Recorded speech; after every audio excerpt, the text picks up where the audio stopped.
birth of a shadow. Germany's desperate innovation. By the winter of 1944, the German Reich stood at the edge of ruin. Allied forces were advancing from both east and west. The once invincible Luftwaffe was shattered, and German cities had become infernos beneath endless waves of bombers. Yet within this storm of destruction, an astonishing idea was being forged in secrecy, one that promised to defy the laws of flight and time itself. Deep inside underground tunnels near Augsburg and hidden airfields cloaked in forest, engineers of Messerschmitt labored day and night under orders to create something extraordinary, a machine that could bring Germany back from the abyss. That creation was the Messerschmitt Me 262, the first operational jet fighter in human history. Its design was like nothing the world had ever seen, sleek, angular, and alien compared to the propeller-driven aircraft that filled the skies. The twin Junkers Jumo 004 turbojet engines mounted under its swept wings gave it a speed that seemed almost supernatural. During test flights, the Me 262 shattered every expectation, reaching speeds exceeding 870 kilometers per hour, far beyond the grasp of any Allied aircraft. Pilots who first climbed into its cockpit spoke of a feeling like stepping into the future, leaving the world of propellers and pistons behind. But that future came with a heavy shadow. Germany's economy was in ruins, its fuel reserves nearly gone, and its production lines crippled by relentless bombing. Engineers struggled with scarce materials, unreliable components, and constant fear of discovery. Every flight was a gamble. Engines often failed mid-air, bursting into flames after only a few hours of use. Yet despite the danger, a handful of daring test pilots continued to push the machine higher, faster, further. They believed they were holding the key to turning back the tide of war. When reports of the jet reached Allied intelligence, disbelief turned to alarm. Commanders feared that if Germany managed to produce the Me-262 in significant numbers, it could devastate bomber formations and possibly prolong the war for years. The Allies launched focused bombing raids on Messerschmitt's factories, determined to crush this ghost of innovation before it could take flight. Meanwhile, within the German ranks, internal conflict brewed. Traditional Luftwaffe officers distrusted the new technology, while fanatical leaders demanded results at any cost. At the center of it all stood Adolf Hitler, whose obsession with miracle weapons blinded him to strategic reality. When presented with the Me-262, he envisioned it not as a defensive interceptor, but as a Blitzbomber, a jet capable of carrying bombs to strike Allied positions. His order to modify it for ground attacks diverted precious time and resources from production and training. Engineers protested, pilots argued, but few dared defy the forest command. What could have been a revolutionary fighter became entangled in political arrogance and desperation. Still, in the cold hangars of Bavaria, the jet was coming alive. Mechanics worked under candlelight, their hands black with oil and dust, as a roar of turbines echoed through underground chambers. The Me-262 represented not only Germany's last technological gamble, but a glimpse into the next era of warfare, a terrifying preview of what humanity was capable of when pushed to its limits. It was born in secrecy, powered by fear, and destined to fly under the shadow of a dying empire. By the time it finally reached the skies in combat, the Me-262 was already too late to save the Reich. Yet in that brief moment, a few months of furious, fleeting dominance, it proved that the future had arrived, even amid the ruins of the past. The birth of this shadow marked both the pinnacle and the downfall of Nazi innovation, a machine that promised salvation but carried the weight of inevitable defeat. Fire and speed. The jet takes flight when the Messerschmitt Me 262 finally took to the air in full combat readiness. It was as if the future itself had torn open the sky. The twin Junkers Jumo 004 jet engines unleashed. A thunderous scream unlike any sound pilots had ever heard. Not the familiar growl of pistons, but a metallic roar, raw and alien. As the plane accelerated down the runway, it left behind a storm of dust, smoke, and disbelief. Ground crews stood frozen, watching the impossible unfold. The Me-262 was faster, sleeker, and deadlier than anything that had ever flown before. It was a machine, years ahead of its time, the embodiment of speed turned into steel. From the first combat missions, Allied pilots were stunned. They called it the Stormbird, a fitting name for a craft that appeared like a flash of lightning, struck without warning, and vanished before anyone could react. The Me-262 could climb and dive at speeds exceeding 870 kilometers per hour over 540 miles per hour, leaving even the legendary P-51 Mustang and the agile Spitfire powerless to keep up. Allied airmen used to dueling in close dogfights suddenly faced an enemy that attacked from nowhere and disappeared before they could even aim their guns. Entire bomber formations fell apart when a squadron of Me-262s approached, their 30mm Mk-108 cannons shredding through B-17s and Lancasters with terrifying ease. A single, well-placed burst could obliterate a heavy bomber in seconds, turning the sky into a storm of fire and falling metal for the German pilots chosen to fly it. The experience was both exhilarating and terrifying. The Me-262 was not a plane for the unskilled or faint of heart. Its engines were fragile masterpieces, powerful but temperamental, prone to sudden flameouts and catastrophic failures. Acceleration had to be carefully controlled. Too much throttle too soon could cause the turbines to stall or explode. Each takeoff was a gamble, and each landing felt like threading a needle while balancing on a knife's edge.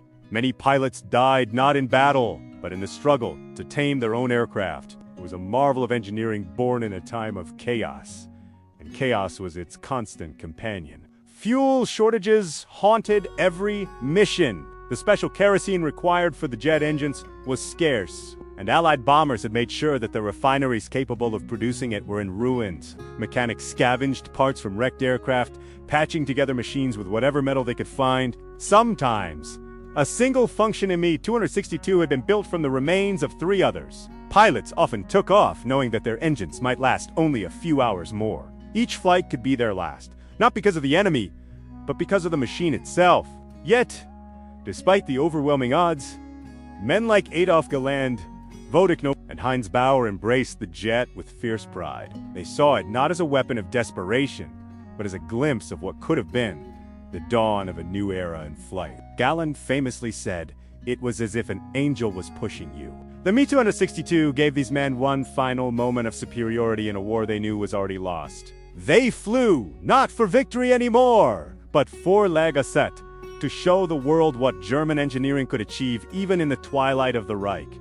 Every mission became a race against time, the engines against exhaustion, the pilots against defeat, the future against the dying present. Allied commands scrambled to understand the new threat, warning bomber crews to avoid combat whenever possible. But the numbers were too small, and the jets debuted too late. Still, the Me-262's impact on morale was enormous. It proved that even as Germany's cities lay in ruins, its scientists could still create something that terrified the world. In the eyes of those who witnessed it, the Me-262 was more than an aircraft. It was a paradox, both a miracle and a curse.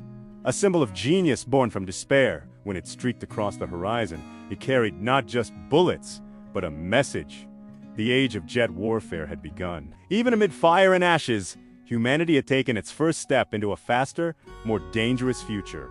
And though the Reich was crumbling, the Stormbird had flown proof that innovation could still rise from destruction, if only for a fleeting moment, before vanishing into the smoke of a dying war. The battle that time couldn't save by the summer of 1944. The miracle weapon that promised to save the Reich arrived too late to change its fate. The Messerschmitt Me 262, a marvel of human ingenuity and the first true jet fighter ever to take to the skies in combat, was ready at last. But Germany was not. The nation it was built to defend was already crumbling. The Allies had landed in Normandy. Soviet armies were pressing from the east, and the skies above Europe belonged to the enemy. The Luftwaffe, once the terror of Europe, was now a ghost of its former self. Fuel was running out. Factories were in ruins. And the young men who once dreamed of flying for glory were now fighting just to survive. The Me-262 entered this world like a phantom of what might have been. Its speed was unmatched, its design revolutionary, in the hands of an experienced pilot. It was almost untouchable. During its first combat sorties, entire bomber formations were ripped apart in minutes. The 30mm cannons mounted in its nose tore through steel and armor as if they were paper. Allied crews described the attacks with awe and fear, a silver flash, a scream, and then death. But for all its brilliance, the Me-262 was born into a dying world, and no amount of power could reverse the inevitable. Germany's industrial collapse meant that only a handful of jets were ever fully operational. Many sat idle on runways, waiting for fuel that never arrived. Others were destroyed before they could even take off, victims of Allied air raids that targeted every known production site. The few that did reach the skies often did so under impossible conditions. Engines failed mid-flight, spare parts were scavenged from wrecks, pilots flew without enough training to master the temperamental controls. For every jet that soared into battle, another was lost to mechanical failure or inexperience. The Luftwaffe's veteran aces, the men who might have unleashed the Me-262's full potential, were mostly gone-killed, captured, or grounded by Hitler's disastrous decisions. In their place came boys barely out of flight school, some with less than 20 hours of experience. They were handed the most advanced aircraft in the world but lacked the skill to control it. Many died not from enemy fire, but from their own engines, flaming out or their wings breaking apart under the strain of speed. They had never been taught to manage. The Me-262 demanded precision, discipline, and calm under pressure qualities that were hard to find in the chaos of a collapsing empire. The Allies learned quickly. The jet's incredible speed made it unbeatable in the air, but it had a fatal weakness: its takeoff and landing phases. The Jumo 004 engines needed long, vulnerable moments to build up thrust, and their acceleration was painfully slow. Allied fighter patrols soon began circling near known airfields, waiting for the Stormbirds to rise or descend. Dozens of Me-262s were destroyed before they could even leave the ground. Ground crews and pilots became trapped in a deadly cycle: repair, refuel, take off, die. By early 1945, the dream was over. Less than 300 Me-262s had ever seen combat, and fewer than half of those had scored kills. The Luftwaffe's final stand in the sky became a story not of triumph, but of tragedy. The jet had proven that technology could leap ahead of its time, but it had also proven that innovation alone cannot save a dying nation. The Me-262's engine screamed through the clouds for only a few brief months before silence returned to the skies of Germany. Its defeat was not the result of Allied superiority in engineering, but of timing. The jet represented a war machine at its most desperate, brilliant minds working under bombs, trying to build the future while the present was collapsing around them. Had it appeared 2 years earlier, the outcome of the air war might have been very different, but history does not deal in what-ifs.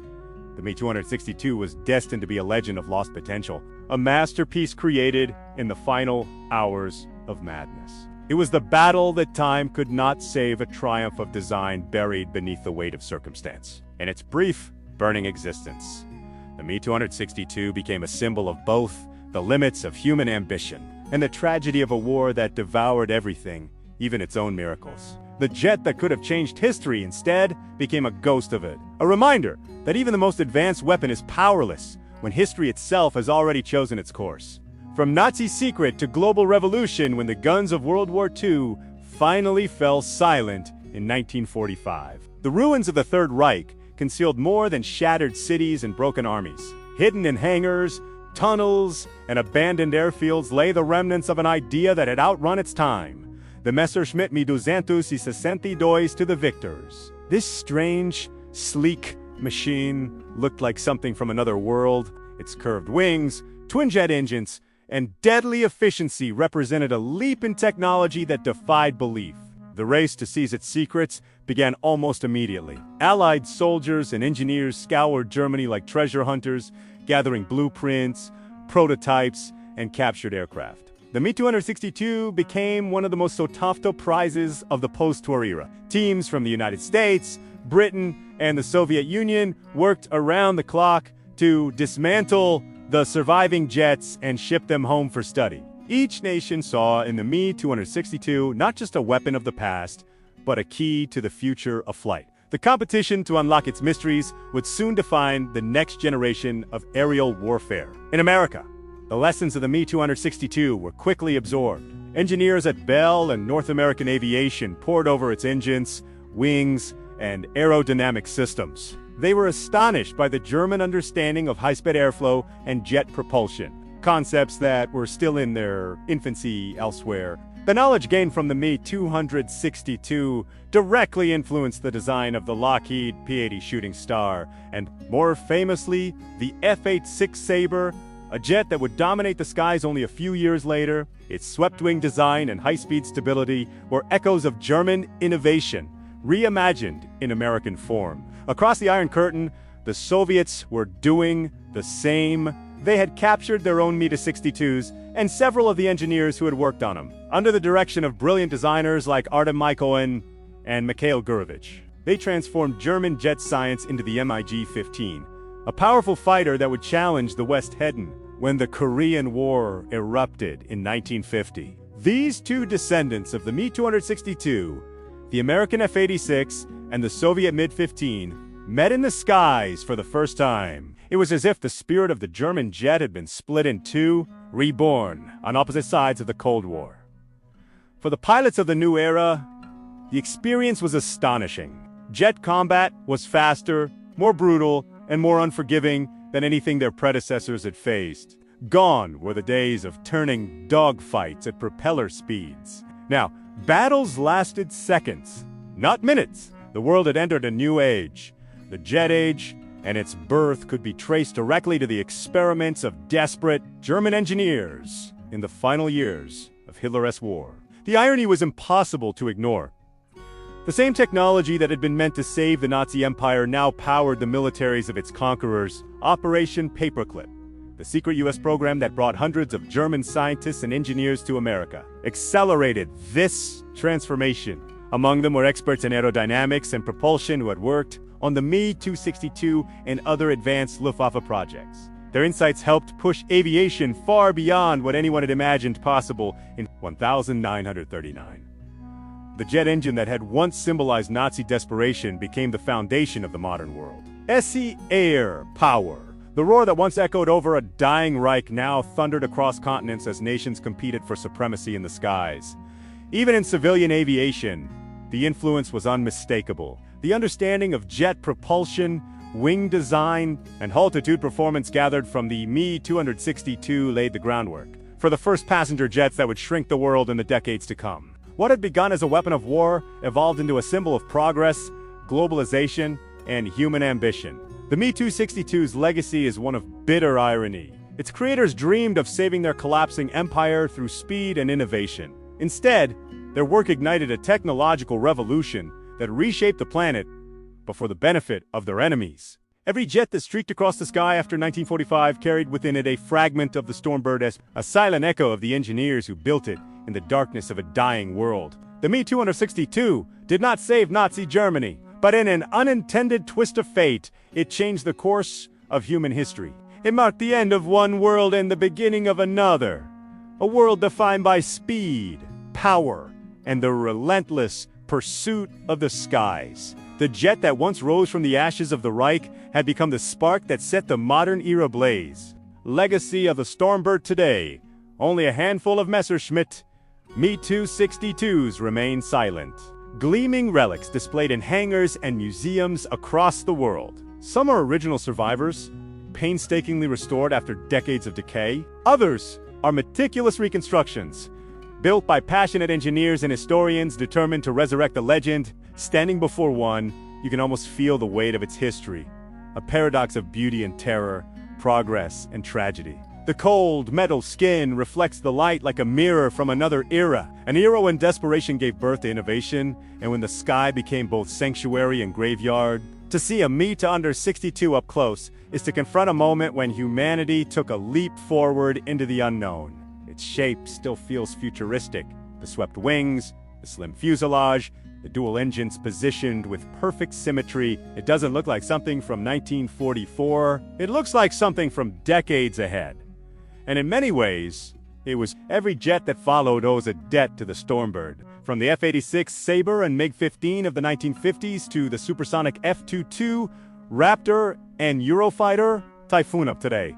Echoes of the Me-262 can be found in their DNA.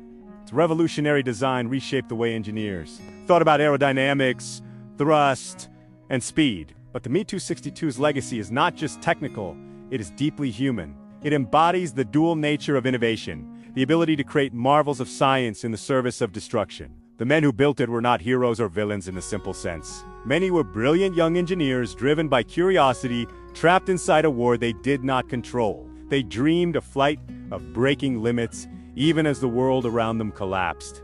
Their work gave humanity its first taste of jet propulsion, but it also served one of the darkest regimes in history. The Me-262 was the child of both genius and madness, a creation that reflected the best and worst of human ambition. In this contradiction lies its haunting power. The Me-262 is a technological miracle born in moral catastrophe. Its very existence forces us to ask whether progress can ever truly be separated from the hands that wield it. It was designed to dominate the skies, yet it became a ghost in history, an achievement no one could fully celebrate. Every time one of its engines ignited, it carried the weight of thousands of lives lost and the echoes of a war that consumed the world. For historians and aviation enthusiasts, the aircraft stands as a bridge between two ages, the age of propellers and the age of jets, the past and the future. When modern pilots fly replicas built with original blueprints, they describe the same sensation German pilots once felt, the raw, otherworldly surge of acceleration, the hum that grows into a roar, the feeling of cutting through the air faster than thought itself. Yet even in those moments of awe, there is always an undertone of sadness. The Me-262 reminds us that the pursuit of power often comes at a cost too high to measure. Its story is one of irony and inevitability. The jet that might have altered the outcome of the Second World War instead became a symbol of how even the most advanced weapon is useless when wielded by a doomed cause.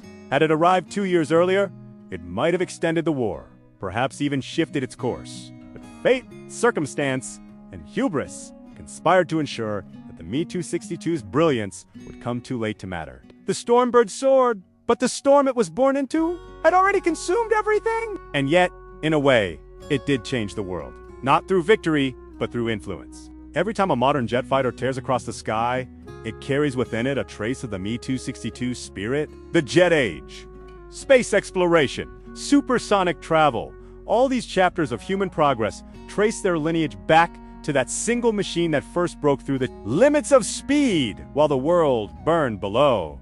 The Me-262 is more than a relic. It is a warning written in metal and flame.